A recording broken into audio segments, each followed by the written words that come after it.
Merry Christmas, beautiful British Columbia. I'd like to invite Mark Donelly to come up here and start us with the national anthem.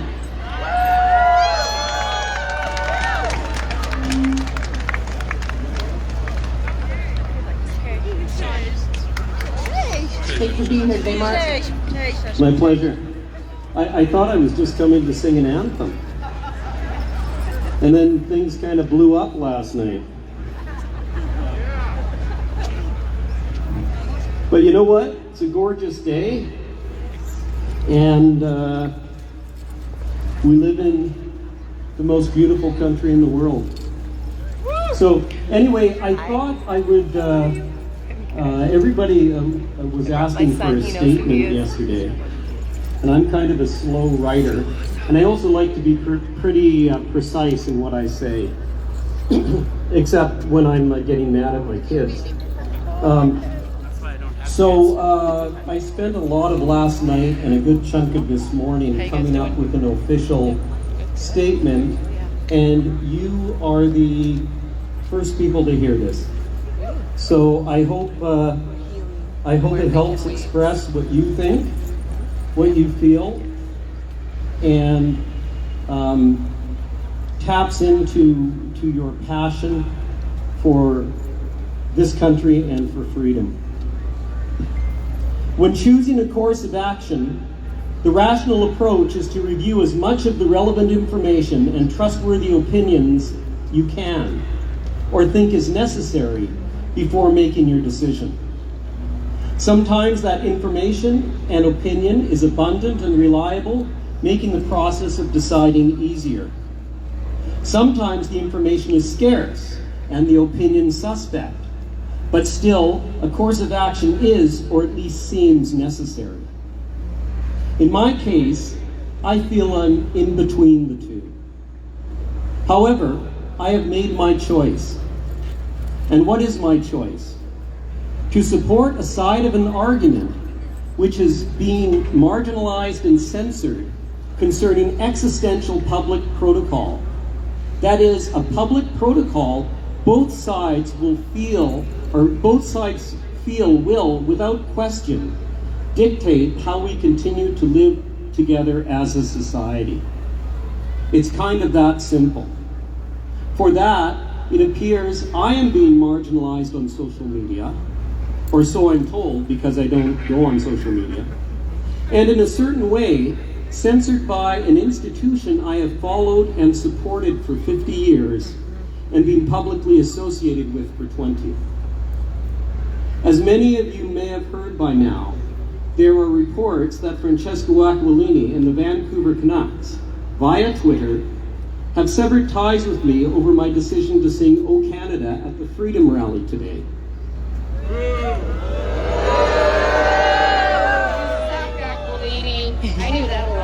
As I do not use Twitter, I cannot personally confirm that this is true.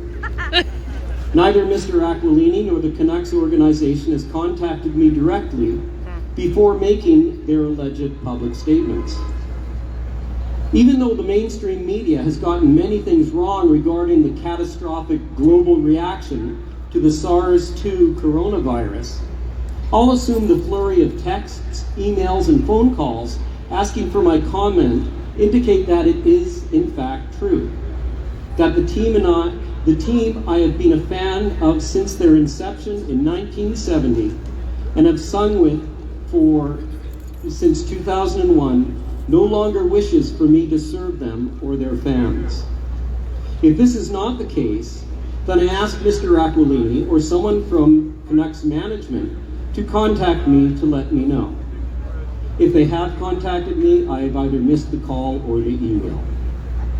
Though my decision to sing at the Freedom event is not as complicated as dealing with a novel virus, it is reasoned and done out of love for my fellow Canadians.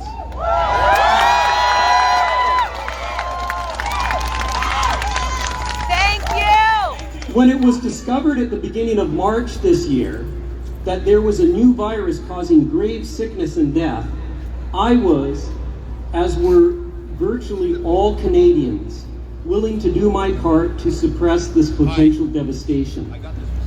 We assumed that our elected officials were acting out of concern for their constituents and fellow citizens. We were seeking to flatten the curve so that hospitals and their staff would not be overwhelmed. I was thankful for Dr. Henry's action. Through an NDP MLA who I know and know quite well, I even offered my services if she thought they could be of some help. I received no response, but that was fine. They had more things to worry about than figuring out how to employ a singer during a medical emergency. But that was then. This is now. What was originally sold as a 15-day hunkering down sprint for the common good has turned into a 10-month marathon from hell, where the finish line is constantly being moved farther into the distance. There is no exit strategy. There is no defined rules of victory. As far as I know, there has been no overall cost-benefit analysis done on any of the protocol. A health official in the UK made a statement a couple of days ago that we now have to admit that there is no way of completely eradicating the SARS-2 coronavirus. Whoever thought there was? Every virus created over the course of nature is still here in some form. So we were told that even with an effective vaccine, our current protocols will still be necessary. And don't say, well, that's the UK, not Canada, not BC, not so fast. All these protocols are variations of each other. Politicians and public policy planners have the internet too. And all jurisdictions are discussing mandatory vaccinations.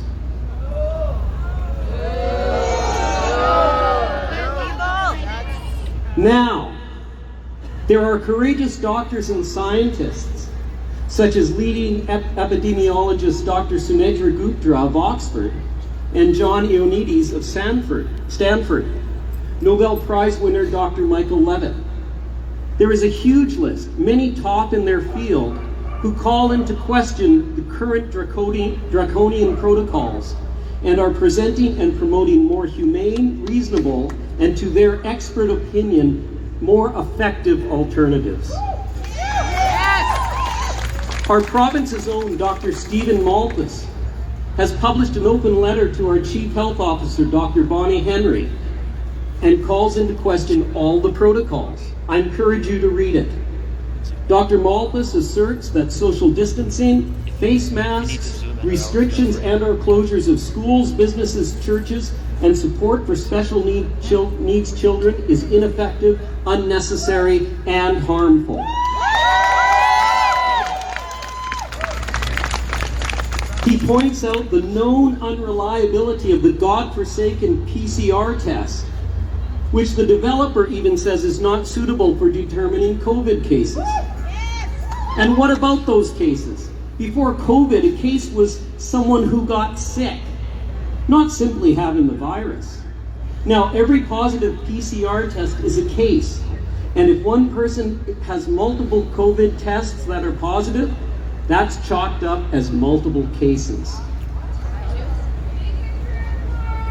Lastly, I'll point out that Dr. Malthus is aghast that the effectiveness of vitamin D for improving the immune system in resistance to the virus is not being vigorously and persistently promoted.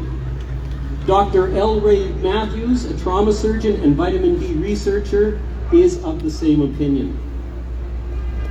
These voices are being censored, marginalized, and being called crackpots by an ignorant and lazy media. They should be ashamed of their dereliction of duty as a free and responsible press.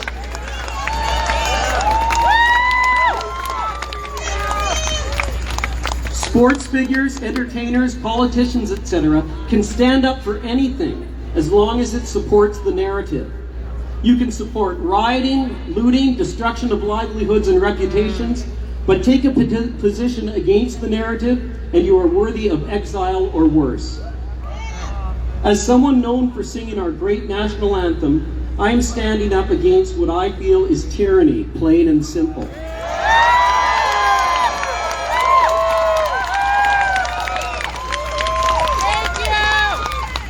I would have hoped that the ownership and management of our home team would have had the courage to support the freedom to express a science-based position that is for the greater good of the country.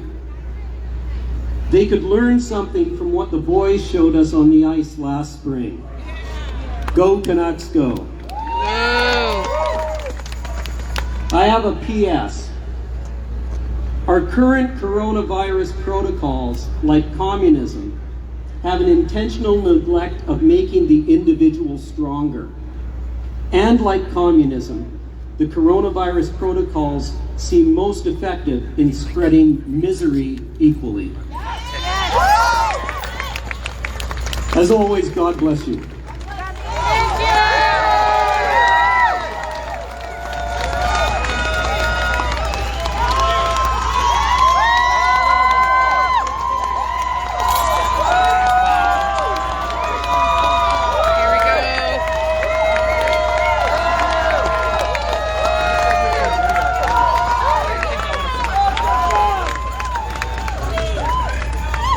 I guess I'm sort of a political figure. No. I have to be on a write-in.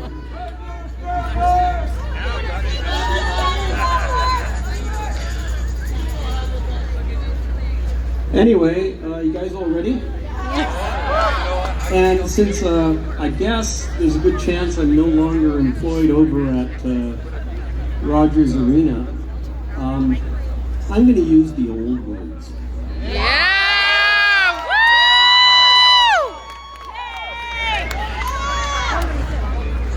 Woo! Here we go. Please remove your hats. Oh, Canada, our home and native land, true patriot love, in all thy sons' command, with glowing hearts we see thee rise, the true North strong and free. From far and wide, O Canada, we stand on guard for thee. God keep our land glorious and free. O Canada, we stand on guard for thee. O Canada, we stand on guard for